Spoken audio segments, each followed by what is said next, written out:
Bem, continuando aqui a nossa conversa com o Dr. Paulo Ejo, estamos aqui no nosso terceiro bloco. Ele vai falar agora sobre o ano de 1983, quando ele foi eleito prefeito de São Gotardo pela primeira vez. Ejo, como é que foi a sensação de ter ganhado aquela eleição? É uma sensação como se você tivesse numa tempestade, né? Muita gente falando, muitas ideias ouvidas, tudo de repente, muita gente querendo falar ao mesmo tempo, muito barulho, muito sorriso. Então, é hora realmente que a gente fica numa agitação e, assim, de certa forma, ansioso, logicamente não calmo. Mas é de costume a gente procurar estar melhor possível, o mais calmo possível, exatamente nas situações mais agitadas. Essa é a maneira de a gente levar adiante, né? Principalmente nos momentos de maior pressão, de maior agitação na cabeça da gente. Então, assim foi a festa e o fato de receber a notícia da grande vitória. E assim, meu sentimento era de que a vitória era de nós todos, era uma vitória de muita gente. Então, isso de certa forma diminuía a pressão sobre mim, porque eu compreendia perfeitamente que aquilo representava a vitória de muita gente, não só minha. E, portanto, acertei, porque quando vieram já quase que no mesmo dia as responsabilidades, já nós tínhamos, particularmente os mais próximos, dando opinião, ajudando e sugerindo coisas boas. Como eu disse, era aquela história de que eu dormi responsável pela minha lata de lixo, e após a declaração da eleição, eu já estava responsável por todas as latas de lixo da cidade. E assim, é verdade, quando você se elege, você absorve, você adquire responsabilidades que pessoalmente você não imagina que vai ter. Mas é assim, essa é a tal da investidura de uma responsabilidade para governo em qualquer nível dentro de uma comunidade. Agora, nós estamos aqui conversando, eu estou muito interessado na pessoa Paulo Ejo. Eu sei que você tem esse sentimento com as pessoas, de solidariedade. E como é que será o adversário? Não é inimigo, né? Se entra na política, não devia ser inimigo, mas muitas vezes cria inimigos, né? É uma sensação estranha essa, né? Porque supõe-se que o político, ou pelo menos, vamos dizer assim, o bom político, porque tem um mau político, mas o político é aquele cara que sabe conversar, sabe escutar todo mundo, conviver com os diferentes. Como é que você pensa isso? Bom, acho que a gente, independente do cargo, independente da patente, independente da função, a gente tem que levar em conta sempre o respeito a cada pessoa. Respeito, isso quer dizer respeitar os direitos de cada pessoa. Independente de ela ser estrangeira, ela ser conterrânea, ela ser rica, ela ser pobre, ela ser preta, ela ser branca, ela ser amarela, ela ser índia. Então, existe o respeito pela pessoa. Eu sempre entendi, como político e administrador de prefeitura, que direito não se toma de ninguém, nem de inimigo, nem de adversário, muito menos. Então, o respeito leva você a pensar que direito de quem quer que seja é direito dele, seja do adversário, seja até da pessoa que não gosta de você, ou que você não goste dele. Direito é direito. Então, você partindo disso, você pelo menos não vai cometer injustiça. Isso é ponto básico de você poder andar sempre com a consciência tranquila e o coração leve. Então, direito é direito, direito é de quem tem, independente de quem quer que seja. Então, nós procuramos levar sempre adiante dessa maneira. É lógico que o amigo, o companheiro, você tem um carinho natural, né? Você tem a empatia natural, você tem a proximidade natural, você tem o prazer e a alegria de estar junto, mas no que tange, no que passa pela questão de direito, isso é sagrado. Direito é direito de quem tenha. Então sempre procuramos administrar dessa maneira. É porque não é fácil, né? Porque junto com você tem outros companheiros que às vezes pensam diferente. O político precisa escutar muito, né? Conversar muito. É, né? Verdade, a gente tem que pesar, né? Se colocar no lugar do outro, para você pelo menos ter um julgamento. É como diz, a gente não deve julgar, a gente tem que saber o que passa, não é simplesmente julgar, né? Você tem que pôr na balança e ver o que é direito, o que não é direito. E assim, quando a gente está na política, logicamente você é pressionado, às vezes pelo seu próprio companheiro, a fazer coisa que não deve contra alguém. Isso é muito perigoso, a gente tem que evitar realmente entrar nesse tipo de jogo, né? E realmente a gente pode falar que a gente evitou de toda maneira agir dessa maneira durante os mandatos nossos. Muito bem, esse outro problema também que eu gostaria que você respondesse. Você não era daqui, chegou em 76 para 82 são apenas 6 anos, e às vezes em política isso não é um tempo suficiente para você conhecer bem as pessoas. Político tem que ser um camarada que às vezes saiba até por nome, né? Mas você sentia que já estava conhecendo o povo? Até para formar a sua equipe de trabalho? Como é que foi isso? O fato de eu vir como médico, essa profissão ela dá essa vantagem, sabe, Edson? A medicina te põe diretamente, todo dia, toda hora, a conversar com as pessoas.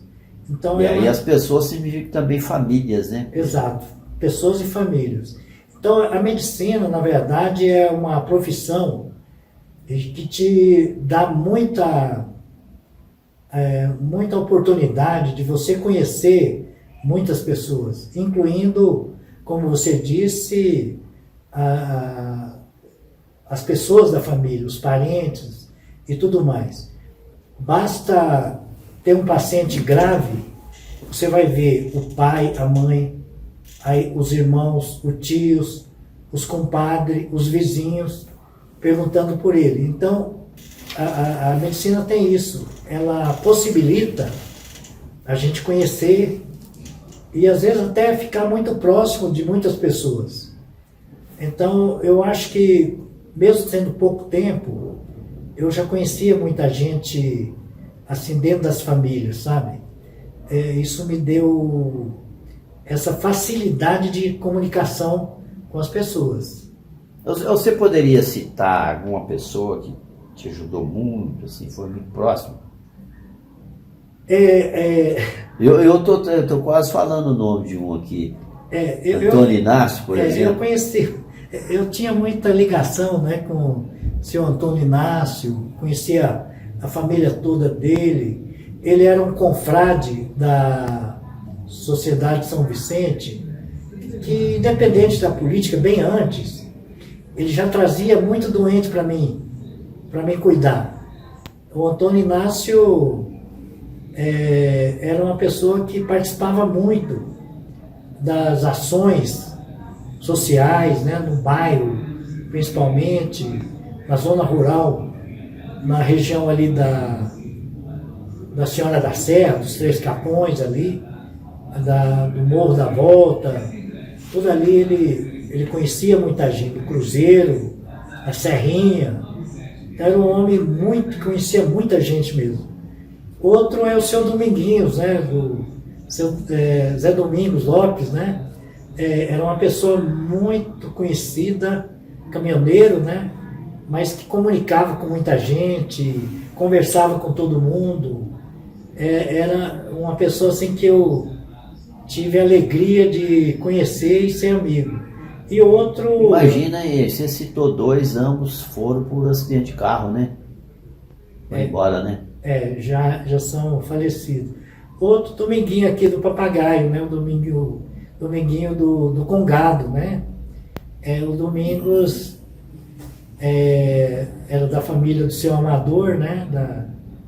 Da dona Raimunda. Então era uma família muito grande aqui no Papagaio, né? Que eu conheci muito pessoalmente também. E conheci muito a família do seu Zé Camargos, né? Do seu Zé Camargo. Que foi vereador também. Foi vereador, do seu Belchior, não é? Muito amigo, muito conhecido, família grande, do Zé Messias, né? Do pessoal dos Camargos. Então, tem muitos outros nomes. Agora você tem que... não pode ficar misturando as épocas, porque você teve um segundo mandato em 93... iniciado em 93, talvez seja outras pessoas, né? Não, são quase que tudo da mesma época, né? Seu João Ribeirinho, né? Seu Antônio Ribeirinho, tudo um pessoal mais ou menos da mesma época. Pai do Maíco, né? São pessoas da mesma época. São gente que eram muito conhecidos e participavam muito, né? Muito dessas lutas. Agora, uma pergunta também que me ocorre é essa história de partido, né? Partido é que já está partido, não é o todo, né? O ideal seria a pessoa foi eleita e governar para todos, o que não é fácil, né? Aí entra a história de que você tem um partido ali, tem um pequeno grupo que às vezes quer levar tudo pro lado dele, sendo que não pode, né? Como é que você dimensiona isso na sua cabeça? Porque tem isso, né, na política, né? E a luta, os interesses são tão grandes que a luta se torna feroz. É uma espécie assim de você lutando ferozmente para cuidar de lata de lixo. Quer dizer que a lata de lixo é apenas uma expressão do que é o problema, né?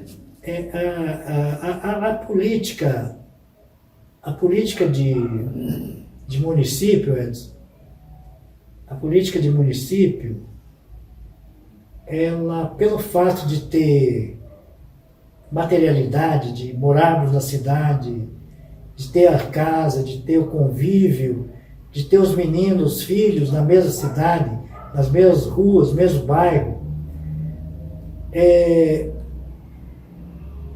traz uma necessidade de convivência. Você pode ser de partido diferente, mas você não radicaliza, certo?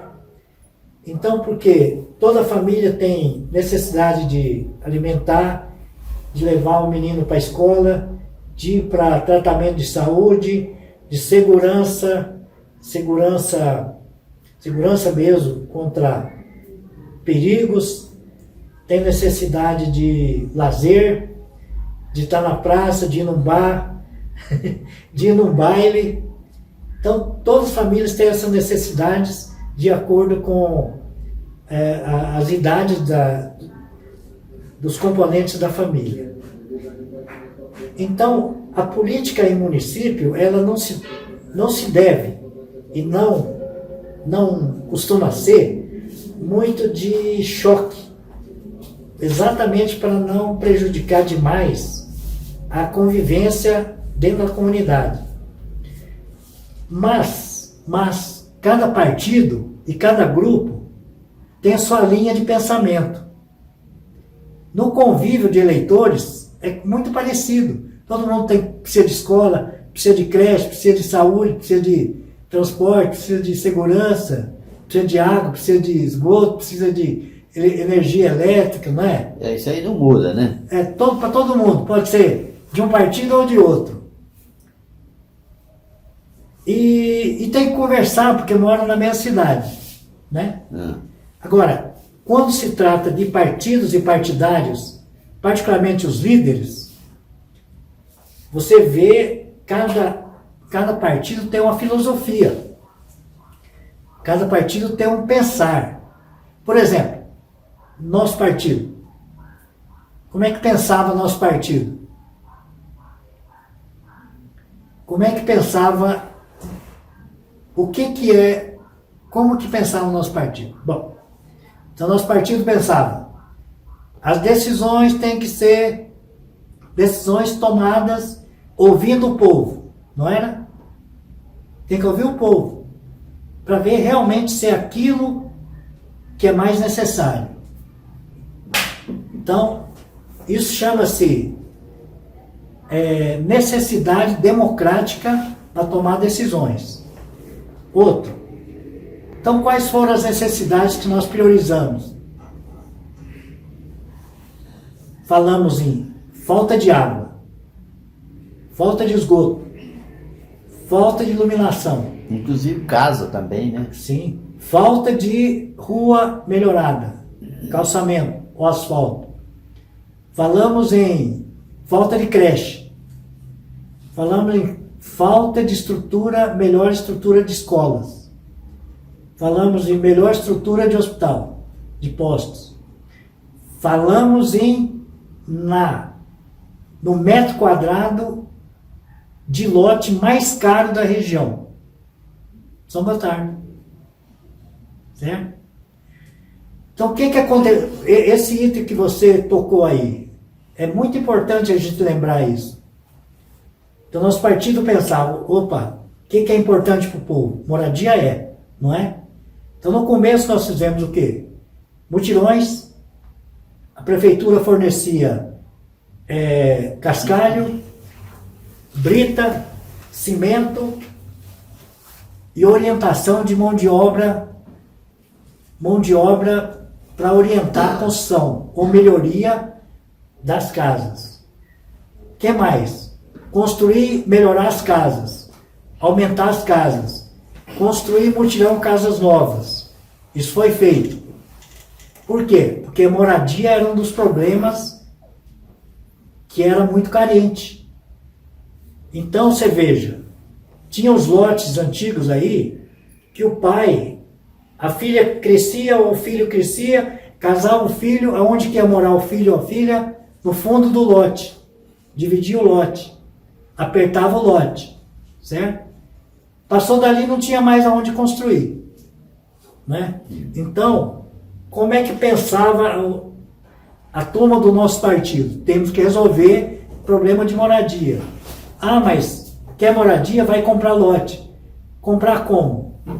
Para comprar o lote tem que comprar à vista, quase à vista.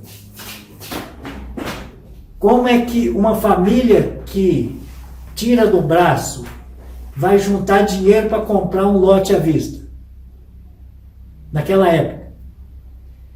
Por quê? Porque os lotes que existiam, a maioria eram lotes de proprietários que tinham os lotes, mas na verdade tinha os lotes lá para valorizar. Você lembra disso?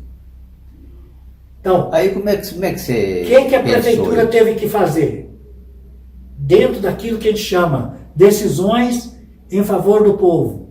Taxar. Imposto. Veio isso também, para eles cuidarem melhor do lote. E outro, começamos a comprar terreno para lotear. Assim foi. Assim foi no Taquaril, a Fazendinha, Taquaril, assim foi no Lírios do Campo, assim foi no Boa Esperança, assim foi agora, nós compramos um terreno aqui para cima do Papagaio, onde que implantaram o Saturnino 1 e 2, não é? Então, em questão de moradia, tem que haver esse programa, sabe? Porque senão, você veja, o governo do Lula criou o Minha Casa Minha Vida. Só que a gente está vendo que muita gente perdeu o emprego, não tem renda para pagar mensalmente. Muita gente perdendo a casa por esse Brasil. Então, qual a solução melhor para um Brasil ainda, onde tem muito desemprego, não a nossa região aqui de São Gotardo, que tem muito trabalho e emprego, mas e uma região que não tem nada disso, não tem muito emprego, muito trabalho. O melhor programa é aquele em que a prefeitura, através de um programa de moradia, cede o terreno e ajuda no material básico para as famílias começarem alguma coisa. No sistema de mutirão, no sistema familiar de estar construindo 2 cômodos, certo? Para não estar pagando aluguel, né? Eu vou voltar um pouco aí, mas eu achei muito importante isso que você falou, porque o ideal é governar para todos, né? Precisava todo político pensar nisso e não excluir. Aqui tem a minha turma, aquele lá está fora, né? Mas você deve pensar, no caso aí você colocou o partido, vamos pensar aí nas pessoas que estão precisando. Mas toda a questão ideológica de partido, vamos dizer que todos eles querem resolver o problema do cara comer, dormir, ter água boa, etc. Tal. Só que um grupo vai falar assim, não, eu vou arrumar para ele, como você fez no seu primeiro mandato, tem aqui cimento, tem aqui cascalho, a prefeitura põe na sua casa, você ajuda a reformar a sua casa e até fazer um lotezinho que você tem aí. Você pensou assim. Mas tem aqueles outros que pensam assim, a tal questão do mérito, meritocracia, não, o Estado não pode ajudar, né? É complicado isso, né? É verdade. Eu acho que você colocou isso muito bem colocado. No seu primeiro mandato hoje, me iluminou muito entender. Eu me lembro aqui do loteamento aqui do Zé Adolfo. Sim, lembra? tá vazante aqui, ó. E eu até participei ali, fazer mutirão, a gente ia de manhãzinha, juntava lá as pessoas, tudo gente pobre mesmo, gente que não tinha recurso, né? A prefeitura botava aquele monte de material lá. E você foi acusado, porque é evidente que os caras que querem te tomar o poder, os seus votos, ele fala assim, não, o Paulo Eixo está fazendo política comprando eleitor. É verdade. Não existia isso também? Não existia. Não, ele está comprando o eleitorado pobre, tudo com essas casinhas aí, com essas reforminhas. E depois você partiu, isso acho que no primeiro mandato ainda, ali pro Taquaril, né? Porque o Boa Esperança já é de segundo. O Lírios foi através de mutirão também. Foi. Eu me lembro que eu também participei lá. O Lírios foi mutirão. Muita reforma na Capelinha também foi de mutirão. Muita reforma, né? Quer dizer, esse era um problema de demanda mesmo do povo mais necessitado, né? Sim. Então, a gente vê que essa questão que você perguntou da política, a política, como disse, de município, não tem que haver muito choque pessoal.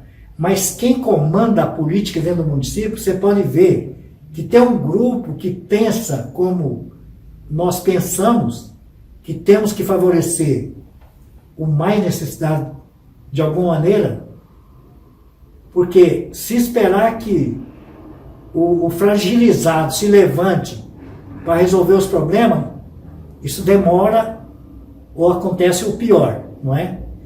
Então, essa questão de médico, falar assim, não, mas basta eu trabalhar que eu resolvo, não resolve. Tem família que tem gente doente, tem família de gente mais de idade, com problema de saúde, tem família que não dá conta nem de se manter a comida melhor. Então, seja o município, seja o estado, seja o governo federal, tem que ter programas para resolver esse problema. Não é só olhar para cima e falar que o progresso é só construir, construir, construir. Certo? E deixar aí meia dúzia de bilionário e trilionário. E o resto com problemão. Não é? Inclusive, o resultado da ditadura foi essa.